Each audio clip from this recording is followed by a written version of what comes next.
So birth to 3 is a psychic embryo period, and the children, they will develop this, characteristics to become a, a member of the human society. Okay, so at the very beginning, they are just more like, they have the human form, but they don't really have what we as adults have as a member of the human society. They don't have movement, not a lot. Most of the time, they only had what we call it the reflexes. They certainly didn't have language at the very beginning, right? It takes quite some time for them to develop into a being with movement and language ability. So in order to become an intelligent being, meaning a member of the human society, they definitely need to develop movement and language. So with movement language, they would be able to manifest with intelligence. They can manifest with independence. They have will, and they will also have the ability to interact in a society. So language development is actually a fundamental to be a member of the society. And it has a great deal to do with their adaptation to the culture. And none of these would have happened if we do not provide the child with an environment rich in language. And the language absorption is not just auditorial. The language absorption from birth to 3 is also that they have to absorb your facial expressions, including how you move your muscles, how you use your body. So they absorb everything that is related to your communication. They even absorb your emotions, the hidden messages that is delivered. Either you consciously or unconsciously deliver it. Children and dogs always know when you are lying, right? When you say, "Come, you little friend." But instead of you're that evil little queen, they know, right? Some children, they see you, they just cry for no reason. And dogs bark at people for no reason. That's wrong. There is something being communicated, right? So that hidden message or the semantics. Children do not understand our semantics, but they definitely understand what emotions is being delivered through your words. And we can fool ourselves, but children are never going to be fooled by anyone. So we must be very careful with, in particular, children before the age of 6. They have the absorbent mind, right? So, and also they're in the sensitive period for language. Birth to 3 is really the period of absorption, a great deal. And by age 1, they probably will start talking, usually around like 10 months to 16 months, depending on the child. Some children start talking real early. Their first human word comes real early. But some are a little bit later, and they manifest in many different ways. Some children would not talk, but they have receptive language. They understand everything you tell them. You give them a command, they're able to do it, but they just don't talk. And all of a sudden, by 18 months, they start talking and they use phrases. They don't go to words. They go to phrases right away. And so there are many levels of development, and we're in the 3 to 6 curriculum. We don't talk that much about it, but I want you to be aware of that. Children, they do progress at a different rate. And therefore, before they come into the casa, they have already developed some language. And therefore, you actually need to get to know their background a little bit more. Okay, so scenarios like, in Taiwan, because we're a multilingual society, and depending on the areas where you live, okay, they would speak different dialect. So it's interesting that when I visited some schools in the southern Taiwan, and Taiwanese is spoken and used much more than in Taipei, which I live in Taipei most of my life. But when I visited the South, when I visited the classrooms, it was interesting that some children, because they lived in their home and the grandparents, they spoke mostly Taiwanese, and parents spoke mostly Taiwanese to the child. Ended up when he came to school, came to, the casa, he actually didn't speak Mandarin. But he picked it up very quickly. Within several months, he was able to communicate with Mandarin, but he does have a funny accent. He spoke Mandarin like older people whose mother tongue is Taiwanese. However, I mean, the same child I've visited several times, and I observed him, and I figured that actually after a year, he didn't have any more accent. He actually got rid of the accent, and he started speaking Mandarin like, a mother tongue. So, which is quite interesting. Children before the age of 6, they have this superpower as long as that language is being used in the environment regularly by adults and by the society in general. Okay, so even though he grew up in the household where Taiwanese was generally used, but the general society still used Mandarin. So he probably had some absorption. It's just not spoken much. So he didn't really practice a lot. Okay. So it's very important that with very young children before the age of 3, you actually need to let them see your face when you're talking. Let them see your body, see your face, and we practice talking slowly and we enunciate the words, even though it's their mother tongue. Because children, even though the absorbent mind is so powerful, however, if the information is delivered blurry, they will not have the best absorption. And therefore, their language will not be as precise. Okay, so it is something that you need to pay attention to in the casa as well.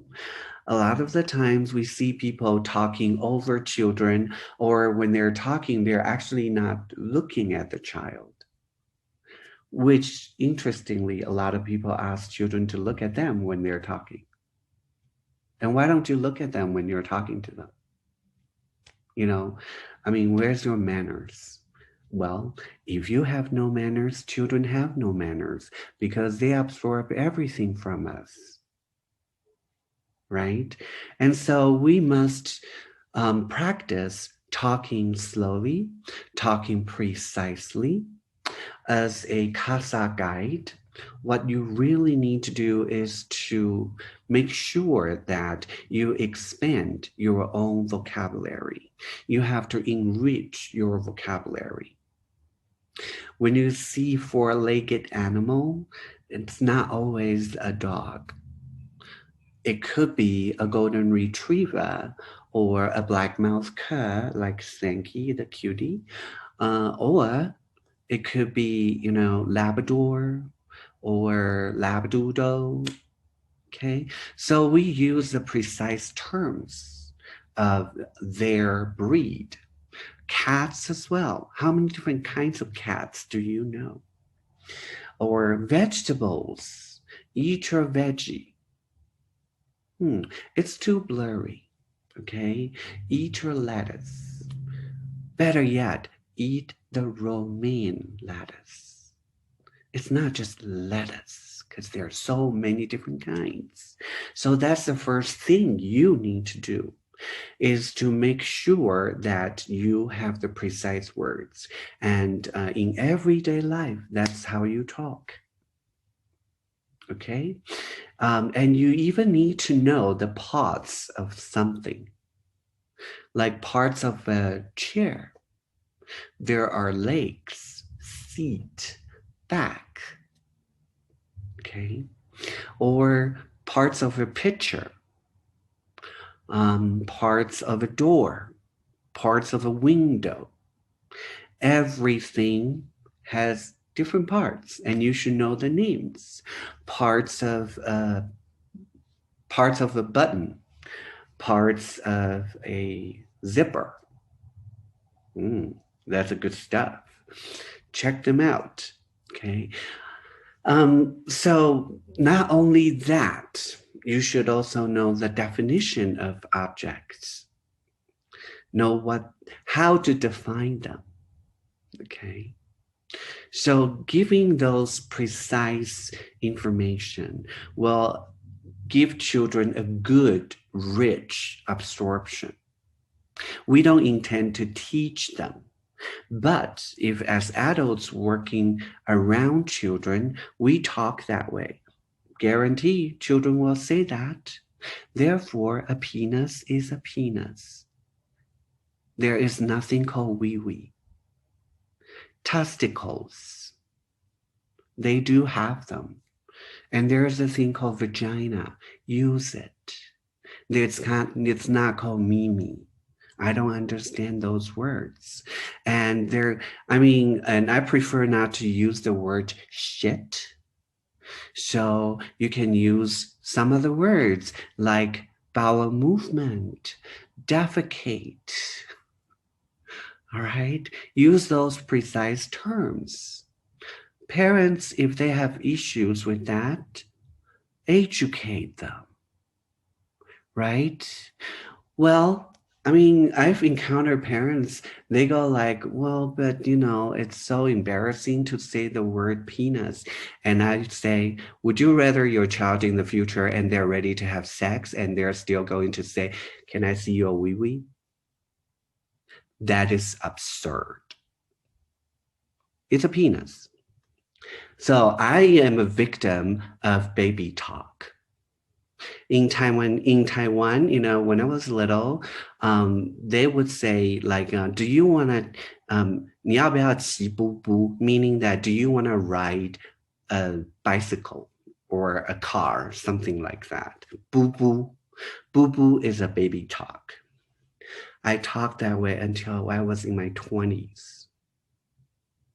I was talking to my friends and then I say, are we going to ride the boo boo?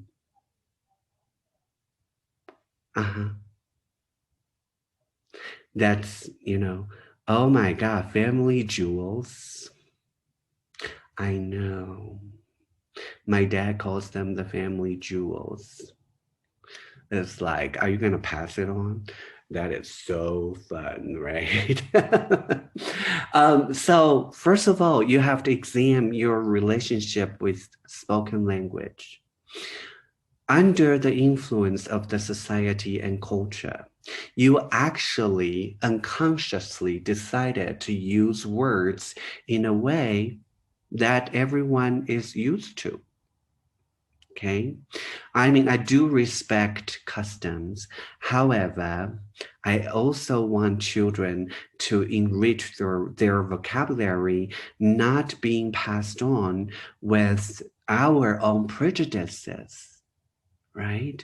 In our society, in terms of language, we're so capable of passing on prejudice. So examine your prejudice. How is your prejudice being passed on through words? Are you uncomfortable using some words? Then you got to examine it and you have to make a decision. Okay. I don't ever call children's nicknames. I always call their real names because I don't understand why would you nickname them, right? I mean, I know it's a custom. I know many people do that, especially like in Chinese society. Chinese nickname their children. I mean, it is like everyone has a nickname when they were little. I had a nickname. Again, I'm a victim of nickname. My grandparents, when I was born and growing up, they were pig breeders. They raise pigs and sell them and kill them and, so that people have pork to eat. So when I was born, I was the first grandson of the whole family. Therefore, everyone called me Big Pig. My younger brother is the middle pig, and the last one is the small pig. Everyone called us that until I was in my 40s still. When I go home to see them, they still call me Big Pig. Are you going to be... I'm so ashamed I cannot even tell them. But do you know that I'm actually working in the Montessori field and we don't call people Big Pig anymore? But, they're in their 90s. They're going to call me Big Pig. I'm a victim of nicknames. So if you don't examine your relationship with language, you're going to become one of those to foster ageism, to foster sexism, classism. That's the beginning of inequity. So we actually need to be very, very aware of ourselves. So I know I have some problem with some words. When I came to this culture, I have some problem with some expressions. I have problem with what they call American humor. I'm like, that's not humor, that's mean. I don't understand. Why do you say things like that? It sounds funny, but I'm like, no, not in my culture. In my culture, when you say certain things, it's really not funny. And we don't joke about certain things. And so I had a problem with my husband sometimes when he said things and I'm like, don't do that. Because I don't want it. And honestly speaking, jokes and humor do not work with children, especially before the age of 6. And if you use sarcasm, that's actually not working at all. They will take it literally. It's because they don't have a reference to understand it. So think about it. When you're using euphemism, when you're using jokes or sarcasm, what does it mean to children? And I can tell you, I myself, living in this American culture, a lot of the times when people use their euphemism or use their jokes, I feel offended. Because they don't know that's actually racism. Sometimes it becomes racism. And I'm like, you fucking stupid. Sorry, I just said it. And I recorded this. I'm going to go back in there and cut it out. But don't use those words in the classroom. Okay, so we're going to talk about language development in the children's house. There are certain areas. First of all is the spoken language. So we know that before the age of 3, children already developed spoken language. So, you know, around 18 months, they already have several words, like, you know, 25 to 75. By 2 years old and 2.5, they have about already 250 words. And by 2 years old, they have about 250 words without a lot of effort. They just absorb it and they're able to output it. But by around 2.5, magically, their syntax is complete. They can speak a full sentence, just not with the rich variety like we as adults have, but they have the basic elements of English. Okay. And um, so therefore, it's very important that we recognize the fact spoken language is the foundation, and we need to continue to support the child's development. And have you ever seen children when they started talking and they're able to express themselves? They exhibit confidence because I'm able to speak for myself. I'm able to express what I want or what I need, right? So the environment, the adults in the environment, we need to continue foster that freedom of expressing themselves and aid their own independence, meaning give them more words so that they can express themselves freely, so that they are more able to communicate for themselves.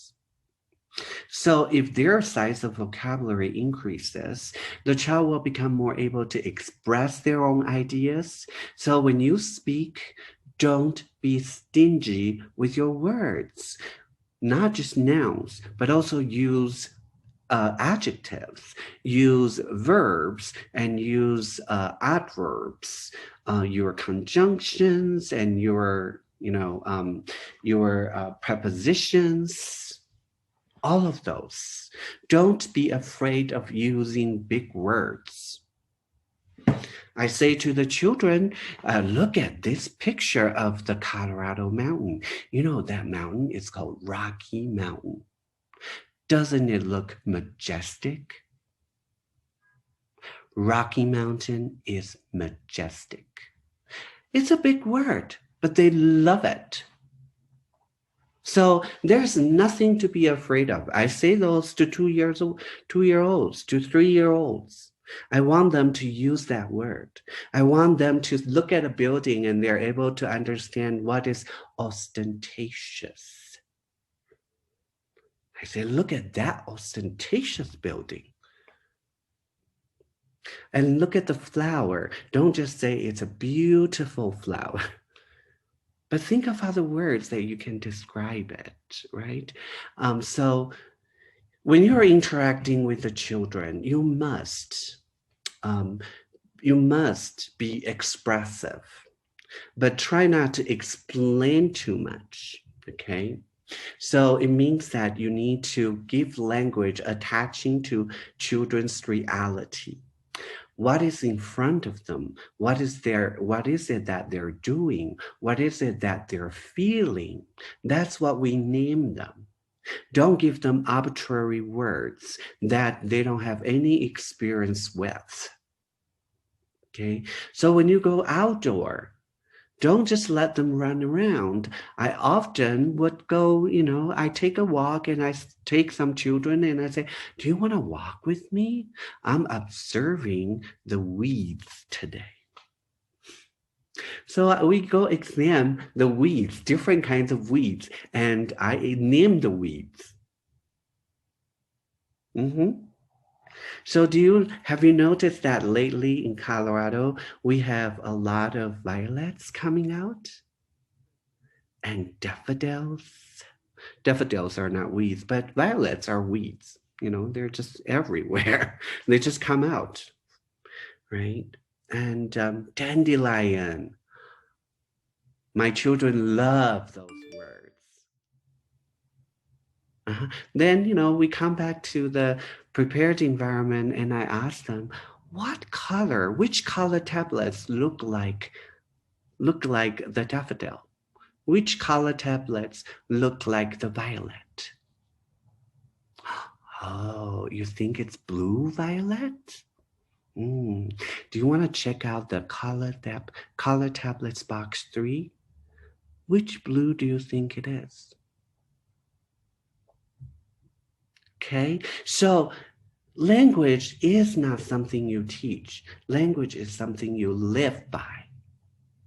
And only when it's attached to reality could children then absorb this spoken language and they're able to use it in communication. But actually, what you're doing is to help them with adaptation.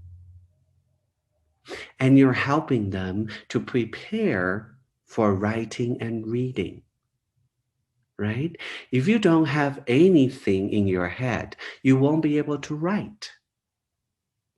And if you don't have those words in your experience, when you read it, you don't really feel it. In the future, the children I work with, whenever they see the word violet, they know that it's a color, but it is also a flower. So they might be able to understand that some writers, they say, when they put in their article, they say, the violet greeted me in the early spring. What that really means, that kind of joy, because they experienced it with me when we're taking a walk in the woods.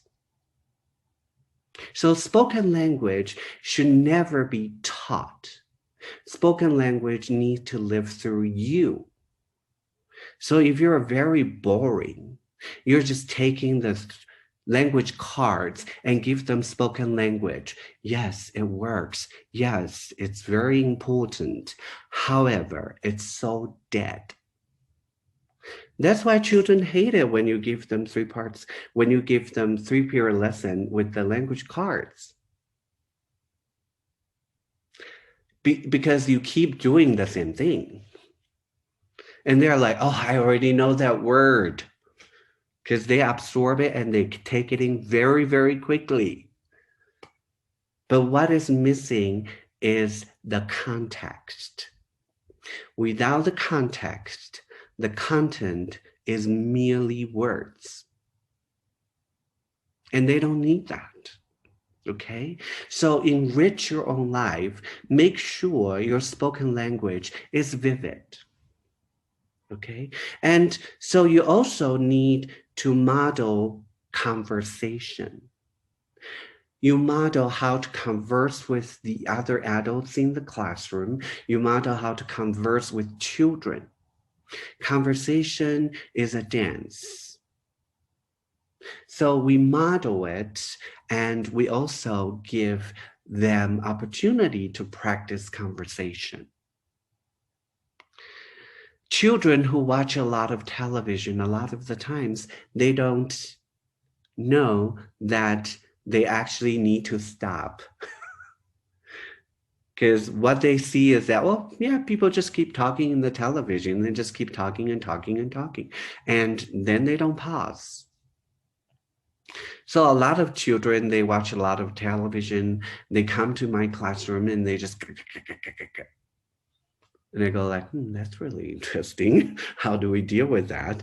Then we model. Okay, so at lunch, I usually sit with the children, and I also model that it's okay to talk, but not when you're chewing. So when children sit next to me, they want to talk to me, and I'd be like,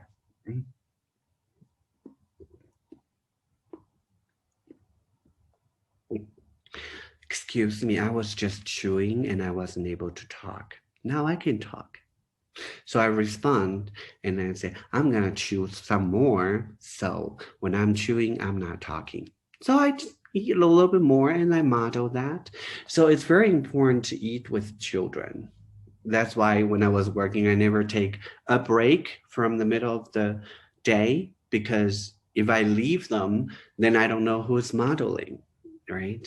My assistant is probably going to model if I teach her well, but not necessarily, right? I mean, I I think it's part of my responsibility to be a good language model.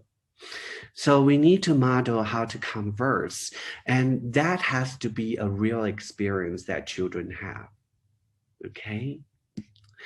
And also there is the written language. Written language comes in several ways. So first of all, there is the symbol. Another part is the expressive language, expressive writing, meaning you have something in your head and you use symbols to express yourself, okay?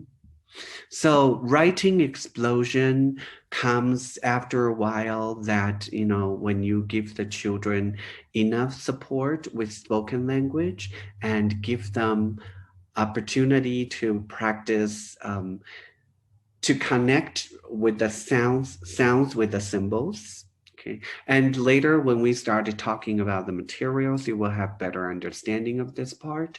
But I want to share a quote from Dr. Maria Montessori. She was talking about writing explosion. She said, I was influenced by the prejudice that teaching of reading and writing should be delayed as long as possible, certainly till the age of 6 years. But then with her work, she discovered that it is actually not true.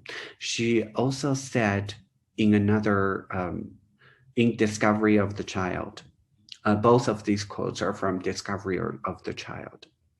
So she also said, Sagan's method of teaching writing illustrates the tortuosity of the paths which we follow in teaching, and that because of an innate tendency to complicate things. Analogs to that which makes us attach value only to complicated things. So Dr. Maria Montessori's writing material actually follow the paths of Sagan, meaning that when we first introduce the symbols, we first of all would make sure that the children are able to analyze the sounds of a word. So like cat, they're able to analyze it as k, a, t, cat. We don't teach them alphabet, or we don't teach them A, B, C, D. We don't do that. We attach it to sounds, okay? So that doesn't have to do with symbols at all. Once they are able to analyze the beginning sound, the ending sound, all of the sounds, and put them in sequence, we then introduce sandpaper letters. And this idea was actually from Sagan. So when they trace the sandpaper letters, they already know the sounds, and we just attach the sound to a symbol. And not only we have a visual cue, but we also have tactile cue. And also because of the movement comes with muscular memory. So there are so many different senses involved in this language abstraction process. That is called orthographic awareness, meaning it is to know the picture, the symbol as a picture. That is recognizing the symbols. It is not yet writing, it is not yet reading. It is just setting the foundation, being able to use symbols for writing or for reading. Okay, so that's the recognition of the symbols, attaching to sounds.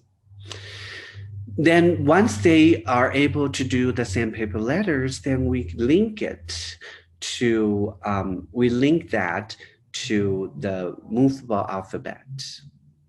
Then with the movable alphabet, because they have a lot of words, they already have a lot of vocabulary in their head, so they're able to express their thinking through the symbols. And the symbols at this point represent sounds that they have analyzed. They do not represent spelling. They only represent the sounds that had been analyzed by the child. Okay? So that's the difference. And we consider movable alphabet writing material.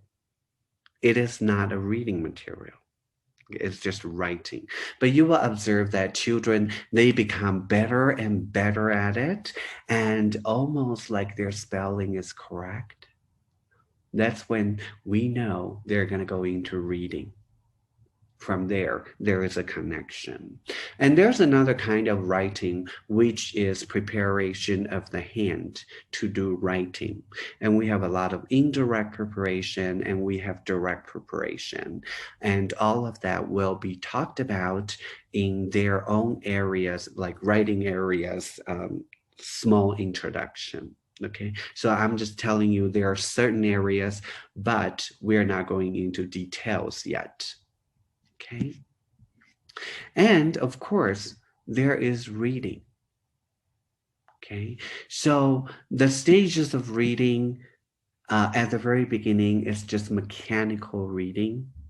That is linking from the sound analysis to the movable alphabet. And then from movable alphabet, we link it to mechanical reading. And the mechanical reading, there are several things that we do with it. So Dr. Maria Mansari said, the findings of another investigator bear this out. In the past century, Broca observed that there were two centers for language in the brain, one for hearing, another for speech. The two areas are separate and different because they are two distinct processes. They are not independent, only separate. So this is Dr. Maria Mansari talking about the Broca's. There are two areas in our language center. So we'll talk more about it as well. And there is the Wernicke, Broca's and Wernicke. There are two separate areas. However, that has to do with how our reading and writing are established. So that is something we will get into much deeper later. So the first stage is correction of pronunciation in terms of reading. That's why we do the mechanical reading. Okay. And the second aspect of the preparation has to do with the patrimony of words that the child possesses. Okay, so it means that if their spoken language has prepared them a lot, then when we go into reading, we're more able to help them to read more. And Dr. Maria Mansari also said the third aspect, which is also comes before the child knows how to read, is self-expression. So it means that in spoken language, we're already preparing them for this reading area. Okay. And in terms of reading, other than mechanical reading, we also have reading classifications, and we have function of words, and we also have word studies, and at the end, we have the reading analysis. Okay, so there are several layers of reading activity. I'm going to share with you some pictures. So you can see, like, this one is actually the shelf for spoken language area. And it's some spoken language do have material, but most of them don't have material. Okay. And this is a shadow box, and there are several things in there. This is used for phonogram. You will see that that's for mechanical reading. And this is the metal inset. It is a direct preparation for handwriting. And this whole shelf is function of words, and at the bottom of this shelf, they are the reading analysis. And this whole shelf is mechanical reading and reading classifications. Okay. And this independent box is the movable alphabet. And the box we have is designed for 2 languages. It is English and Spanish. When you take that lid out, it has the symbols and some of the alphabet that they use in Spanish, but we don't use them in English. And I don't know how to use the Spanish one. I just know that it comes with it. Okay. And this is part of the mechanics of writing. And so this is the movable that was movable alphabet, and this is the sandpaper letters and other things. Okay, so we actually have several shelves for language. It doesn't look like it's a lot, but also because a lot of the spoken language don't really have materials. Okay, and most of the materials in language area are paper, and so you have to make a lot of them by yourselves. And it's not like, sensorial area where sometimes the objects are really big, or a math area, objects are really big. So it appears to be language area is small. That's because we can fit a lot of things into a tiny box. Okay, so don't let it fool you. When you start making your language material, you're going to have a lifetime of happiness. Yes, it's a lot of fun. I make a lot of language material. It's so fun. Okay, so we are going to pause over here, and next week on, we're going to go into each. They already know the sounds, and we just attach the sound to a symbol. And not only we have a visual cue, better and better at it. And so you can see, like, this one is actually the shelf for spoken language area. And it's some spoken language do have material, but most of them don't have material. Okay. And this is a shadow box, and there are several things in there. This is used for phonogram. You will see that that's for mechanical reading. And this is the metal inset. It is a direct preparation for handwriting. And this whole shelf is function of words, and at the bottom of this shelf, they are the reading analysis. And this whole shelf is mechanical reading and reading classifications. Okay.